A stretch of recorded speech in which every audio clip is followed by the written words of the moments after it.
सुना है कि मार्स पर पानी मिला है। Life on Mars, after scientists discovered there could be vast quantities of liquid water. Best evidence yet of liquid water on Mars. वैसे अगर देखा जाए तो शायद हमारे प्लेनेट अर्थ में बहुत सारे मुल्क ऐसे हैं जहां पानी के साथ साथ ग़िज़ाई किल्लत भी मौजूद है, लेकिन शायद हम इस चीज में ज्यादा इंटरेस्ट रखते हैं कि मार्स पर दुनिया बसाई जा सकती है। हालांकि मार्स पर ना ही नॉर्मल टेम्परेचर और ऑक्सीजन है और ना ही एक ऐसा फिजिबल एनवायरनमेंट कि एक इंसान वहां जिंदा रह सके। एक ऐसा रोबोट जिसने मार्स पर पहुंचकर वो कुछ ढूंढ निकाला जो शायद कोई नहीं ढूंढ सका। उस रोबोट में ऐसा क्या खास था?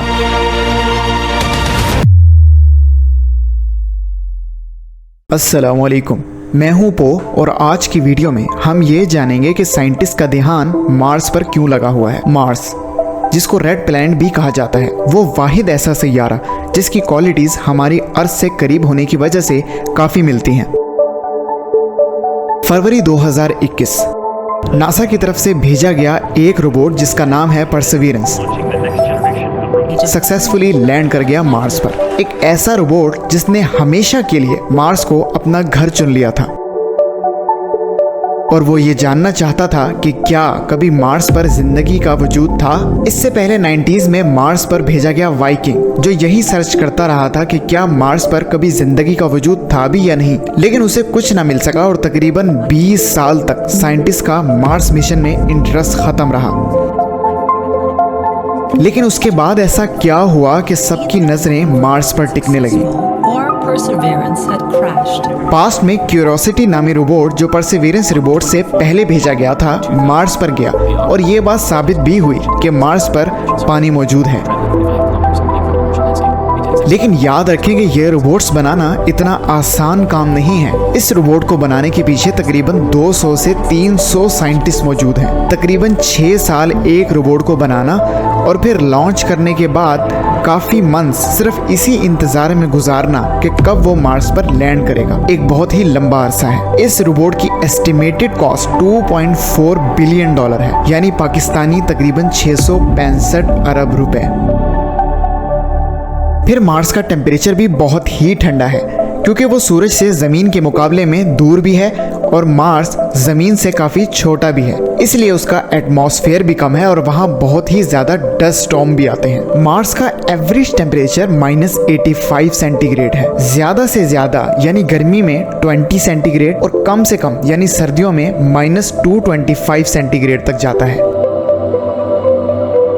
अब इतने चैलेंजेस के साथ एक ऐसा रोबोट बनाया गया जो टेम्परेचर और डस्ट जैसे स्टॉर्म्स को एक लंबे टाइम तक सस्टेन कर सके और साथ में रोबोट को 24/7 चलने के लिए एनर्जी का होना बहुत ज़रूरी है, इसलिए सोलर प्लेट्स का इंतजाम भी मौजूद है। मार्स पर एक दिन 24 आवर्स 40 मिनट्स का है, इसलिए साइंटिस्ट को अपनी क्लॉक मार्शियन क्लॉक से मिलाना भी बहुत ही ज्यादा जरूरी है। इस रोबोट को मिलने वाले सिग्नल भी हमारी अर्थ से डिले में हासिल हो रहे हैं। हालांकि सिग्नल स्पीड ऑफ लाइट से ट्रेवल कर रहे हैं, बट स्टिल थोड़े मिनट्स का डिले आना बिल्कुल नॉर्मल बात है। जी हाँ, मिनट्स का, सेकंड्स का नहीं। इस रोबोट को चलाया जाने लगा मार्स पर, लेकिन ये क्या, मार्स का मैप तो हमारे पास है ही नहीं, इसलिए रोबोट पिक्चर सेंड कर रहा है और साइंटिस्ट कहते हैं कि ठीक है, 1 या 1.5 घंटे तक चलते रहो, सिर्फ चलते रहो, देन देखते हैं कि हम क्या ढूंढ पाते हैं।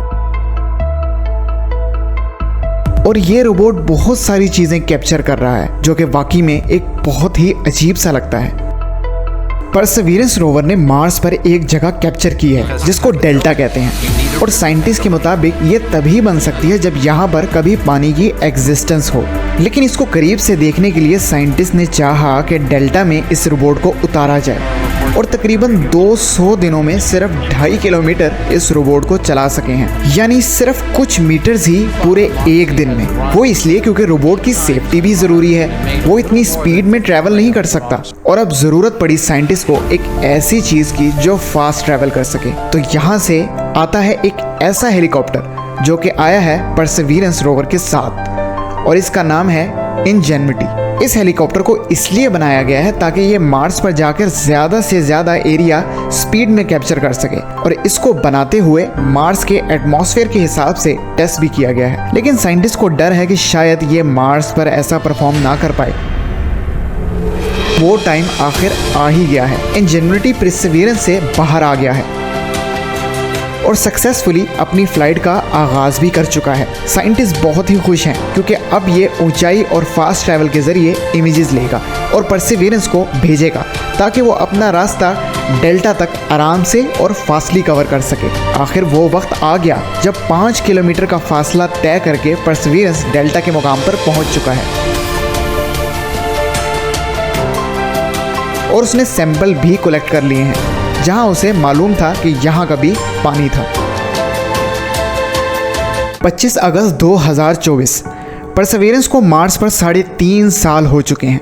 लेकिन अब प्रॉब्लम यह है कि मार्स के ज़मीन से लिए जाने वाले सैंपल्स अपने प्लैनेट अर्थ तक वापस कैसे लाए जा सकते हैं। साइंटिस्ट ने एक तरीका प्रपोज किया है और उस पर ऑलरेडी काम भी कर रहे हैं। आइडिया यह है कि मार्स पर एक और रोबोट भेजा जाएगा जो परसिवियरेंस से सैंपल कलेक्ट करेगा और उसको अपने रॉकेट में सेव कर लेने के बाद मार्स से लॉन्च करेगा।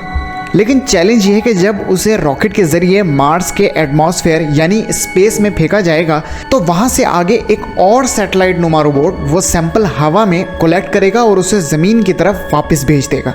देखने और सुनने में शायद ये बहुत ही आसान लगे, लेकिन ये सिर्फ सुनने की हद तक आसान है, करने में इंतहाई मुश्किल। क्योंकि सबसे पहले जो रोबोट परसिवियरेंस की तरफ भेजा जाएगा उसका परसिवियरेंस के करीब गिरना बहुत ज़रूरी है, वरना अगर दूर गिरा तो शायद परसिवियरेंस का उसे ढूंढना या उस तक पहुंचना मुश्किल हो जाएगा। सेकेंडली, उसे वहां से लॉन्च करने के बाद थर्ड रोबोट का मार्स के एटमॉस्फेयर से उसे एक तरह से कैच कर लेना एक कहानी नुमा सीन लगता है, क्योंकि वो साइज में इतना बड़ा नहीं होगा जो एक आंख से भी देखा जाए, और अगर वो कैच कर ले तो फिर शायद उसे दुनिया की तरफ भेजना आसान हो जाएगा। यानी अब तक साइंटिस्ट मार्स से लिए गए सैंपल्स भी दुनिया तक नहीं पहुंचा सके और कहा जा रहा है कि शायद 2030 तक ऐसा करना मुमकिन बनाया जा सके। लेकिन प्रॉब्लम सिर्फ ये नहीं है, अगर मार्स पर पानी मिल भी जाए तो सिर्फ पानी से जिंदगी गुजारी नहीं जा सकती। अगर वहाँ अर्थ जैसा इकोसिस्टम नहीं है तो इंसान का मार्स पर रहना नामुमकिन है। इवन के परसिवियरेंस रोवर के जरिए से मार्स के एटमॉस्फेयर पे पाई जाने वाली कार्बन डाइऑक्साइड को ऑक्सीजन में सक्सेसफुली कन्वर्ट किया जा चुका है। यानी आसान अल्फाज में आपके पास एक ऐसी मशीन आ चुकी है जो मार्स की आबो हवा को इस तरह से ऑक्सीजन में कन्वर्ट कर रही है कि एक ह्यूमन का वहाँ पर जिंदा रहना अब मुमकिन होता जा रहा है। लेकिन क्या हो सकता है कि अगर वहाँ का टेम्परेचर ज़मीन जैसा नहीं, अगर वहाँ बारिश नहीं होती, वहाँ का एटमॉस्फेयर हमारी अर्थ की तरह प्रोटेक्टेड नहीं है, वहाँ खुराक ज़मीन से पैदा नहीं हो सकती और वहाँ ज़मीन जैसी ग्रेविटी भी मौजूद नहीं है, और ऐसी बहुत ही सारी चीज़ें जो अल्लाह ताला ने सिर्फ इंसान के लिए दुनिया में पैदा कर दी हैं ताकि निज़ाम ज़िंदगी चल सके, वो वहाँ बिल्कुल भी मौजूद नहीं है। लेकिन स्टिल फिर भी साइंटिस्ट अपनी ज़िंदगियां इस चीज़ में लगा रहे हैं कि किस तरह से इस प्लैनेट अर्थ से निकलकर हमें कहीं ऐसा प्लैनेट मिल जाए जहां ये पता लग सके कि क्या वहां लाइफ एग्जिस्ट करती है, या क्या हम इस पूरे स्पेस में अकेले हैं। मैं ये सोचता हूँ कि आखिर क्या ये चीज़ वर्थ रखती है। इस प्लैनेट अर्थ को जिसे अल्लाह ने हमें दिया है हम अपने ही हाथों से तबाह कर रहे हैं, तो क्या ये प्लैनेट अर्थ हमारे लिए ज़्यादा ज़रूरी नहीं है। एज अ ह्यूमन हम अपना पैसा, अपना वक्त, अपनी एनर्जी इस चीज़ में लगा रहे हैं कि हमें कोई दूसरा प्लैनेट मिल जाए ताकि शायद उसका भी फ्यूचर में यही हाल किया जा सके जो आज हम प्लैनेट अर्थ के साथ कर रहे हैं। अब इस कंक्लूजन का मतलब हरगिज़ ये नहीं है कि इतनी रिसर्च बेकार है। डेफिनेटली वो साइंटिस्ट काबिल तारीफ़ हैं जो नामुमकिन को मुमकिन में बदलने के लिए कोशिशें कर रहे हैं, और हो सकता है कि उनकी ये मेहनत एक दिन इंसान का मार्स पर जाना और वहाँ ज़िंदगी गुजारना मुमकिन बना दे। ऐसी मज़ीद इंटरेस्टिंग और इन्फॉर्मेटिव वीडियोस देखने के लिए पोड नेटवर्क को ज़रूर सब्सक्राइब कीजिए। मुलाकात होती है एक और ज़बरदस्त वीडियो के साथ। अल्लाह हाफ़िज़।